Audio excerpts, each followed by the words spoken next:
Halo teman-teman, berjumpa lagi dengan Mas Prong di Prongos Channel.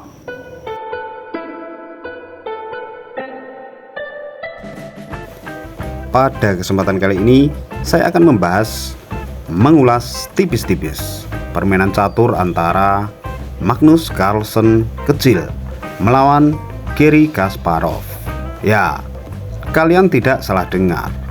Magnus Carlsen dan Garry Kasparov memanglah juara dunia di masa yang berbeda, tetapi setidaknya mereka pernah bertemu pada turnamen Rapid Reykjavik tahun 2004. Ketika itu Magnus Carlsen baru berusia 13 tahun dan elo rating Magnus Carlsen ketika itu sudah mencapai 2484.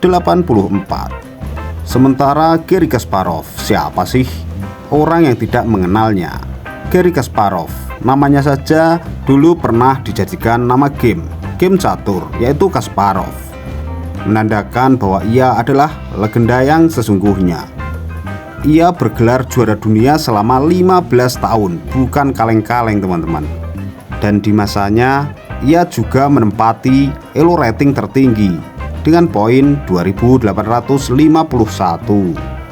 Pria kelahiran 13 April 1963 ini berkebangsaan ganda, yaitu Kroasia dan Rusia. Baiklah teman-teman, inilah partai di mana bocah 13 tahun dijajal kemampuannya oleh juara dunia berusia 40 tahun. Magnus Carlsen putih, Garry Kasparov hitam. Putih pion D4, dibelas hitam pion D5. Lalu putih gambit menteri, pion C4.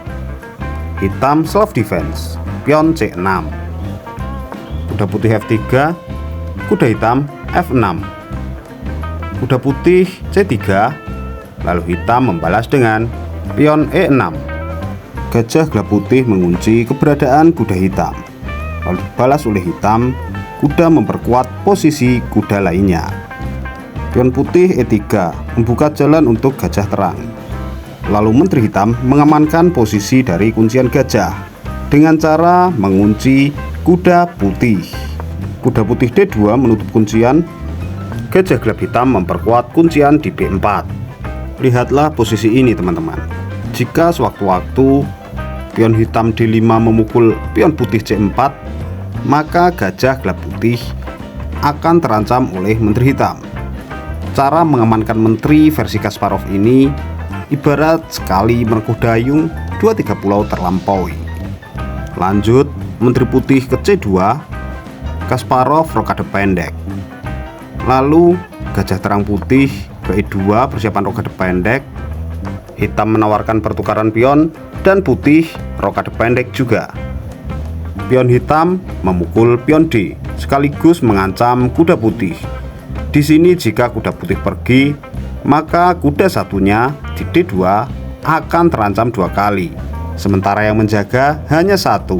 Oleh karena itu, Magnus memilih dengan menggerakkan kuda di D2 terlebih dahulu dengan mengancam menteri dan pion. Menteri kabur ke B6, barulah pion E3 memukul pion D4.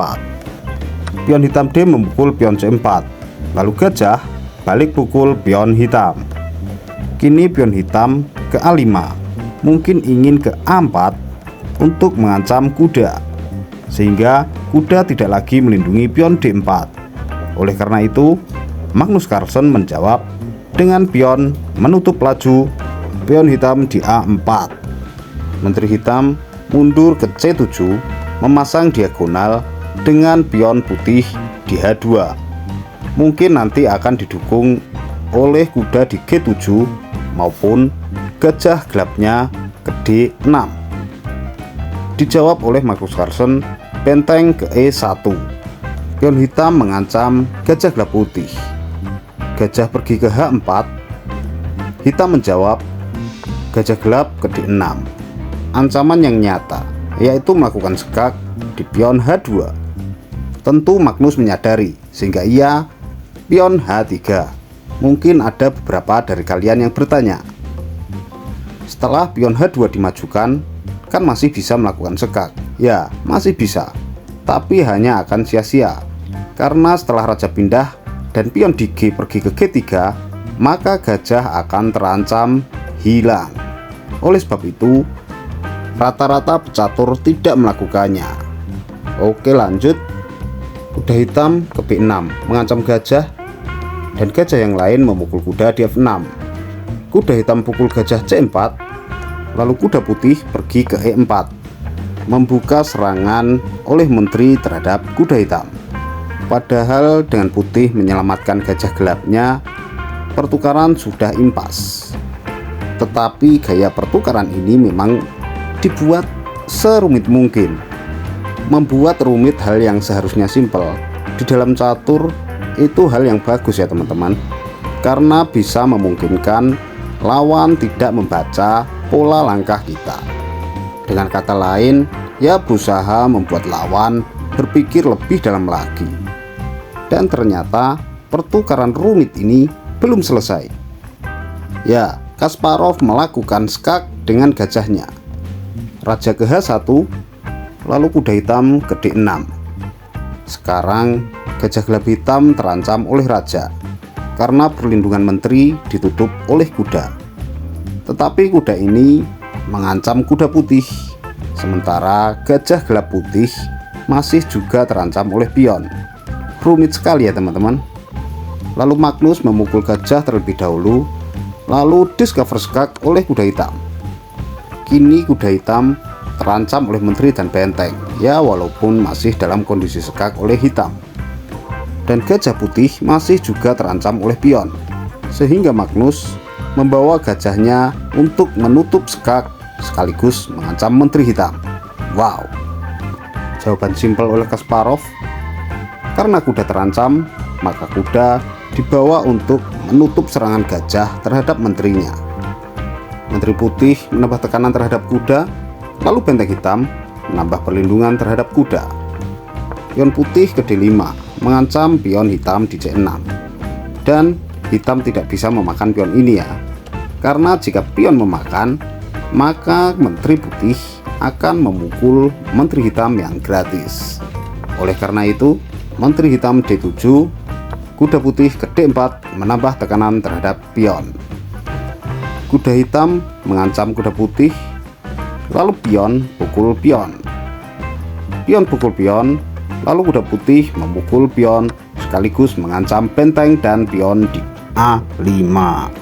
Sehingga benteng hitam pergi ke E8, lalu dibalas oleh putih. Benteng D1 mengancam menteri. Tentu menteri mengamankan diri, kini ke E6. Dilanjutkan benteng putih ke E1. Gajah hitam mengancam kuda, dan kuda ke D4 mengancam menteri. Dipukul saja oleh kuda hitam, dan pertukaran kuda terjadi di D4. Setelah menteri memukul kuda, menteri putih mengancam skakmat di G2. Selain menteri hitam mengancam skakmat, ia juga melindungi pion di G7 yang terancam oleh menteri dan gajah putih. Di posisi ini, menutup lajur serangan menteri dengan membawa gajah ke G3 adalah langkah yang bagus. Tetapi Magnus Carlsen memilih menutup jalan dengan membawa menterinya ke G4, menantang pertukaran. Dan pertukaran pun terjadi. Menteri makan menteri dan pion memukul menteri. Lanjut gajah hitam mengancam pion, dan pion B melindungi di B3. Pion hitam mengancam gajah putih, dan gajah putih pergi ke C3. Kasparov menukarkan perwiranya lagi. Kali ini benteng yang ditukar oleh Kasparov dengan memukul benteng di E1. Benteng D Magnus Carlsen balas pukul, lalu hitam mengancam pion B3. Putih melindungi dengan benteng pergi ke B1. Lalu raja hitam membantu penyerangan ke F7. Raja putih G3, benteng hitam B8 menekan pion di B3 dua kali, sehingga pion putih maju ke B4 mencari perlindungan gajah, namun pion hitam langsung memukulnya.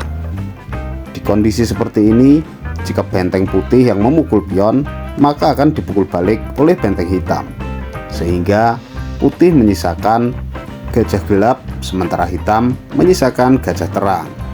Kondisi seperti itu berpeluang besar akan menjadi remis. Ya, walaupun jumlah pion yang berbeda. Sehingga Magnus Carlsen memilih memukul pion dengan gajahnya. Berarti Magnus Carlsen masih ingin mencari kemenangan. Bukan berarti dalam catur ada yang mencari kekalahan ya teman-teman. Tapi di kondisi seperti ini, memilih untuk menjadi remis bukanlah pilihan yang keliru. Lanjut, kini gajah hitam pergi ke C4 dan putih pion ke A5. Hitam gajah ke A6. Lalu pion putih maju F3. Raja hitam ke G6, raja putih F4. Kasparov menawarkan pertukaran pion dan penawaran pun diterima. Pion pukul pion dan raja hitam memukul pion H5. Magnus Carlsen melakukan sekak di H1. Raja hitam kembali ke G6. Gajah putih ke C5. Benteng hitam ke B2 mengancam pion G2. Raja hitam melindungi, lalu hitam ke A2 mengancam pion di A5. Simpel gajah melindungi di B6 dan raja hitam kini ke F7. Putih menggerakkan bentengnya ke C1. Lalu pion hitam maju G5. Benteng putih melakukan sekak di C7, raja G6, dan langkah terbaik oleh benteng putih seharusnya adalah ke C1 untuk menjaga petak F1 dari ancaman gajah hitam yang ingin mengancam pion G2 dua kali. Tetapi Magnus memilih melangkahkan bentengnya ke C6. Tentu Kasparov gajah melaju ke F1 mengancam pion dua kali dengan gajah dan benteng. Sehingga satu-satunya jalan yang bisa dilakukan oleh Magnus Carlsen adalah membawa gajahnya menutup laju serangan benteng ke F2. Dan tentu saja Kasparov memukul pion A5. Dan inilah langkah pamungkas dari partai ini. Ya, partai ini berakhir seri atau remis. Banyak yang bilang bahwa di partai ini Kasparov tidak bermain maksimal. Tetapi menurut saya, janganlah berpikiran semacam itu ya teman-teman. Karena itu di luar kemampuan kita. Mau maksimal maupun tidak, itu urusan mereka. Tetapi jika kita mengucapkan bahwa ia tidak maksimal, hal itu bisa melukai pihak lainnya. Ini berlaku dalam semua pertandingan ya teman-teman, bukan hanya di dalam permainan catur semata. Ternyata Magnus Carlsen yang ketika itu masih berusia 13 tahun mampu menahan imbang juara dunia Garry Kasparov dengan elo rating tertinggi di masanya. Sudah pantas saja jika Magnus Carlsen mampu memecahkan rekor dari Garry Kasparov dan tentunya menjadi juara dunia yang selanjutnya. Oke, baiklah teman-teman, sampai di sini dulu video kali ini. Kurang lebihnya mohon maaf yang sebesar-besarnya. Mohon kritik, masukan, dan sarannya. Terima kasih sudah menonton dan assalamualaikum warahmatullahi wabarakatuh.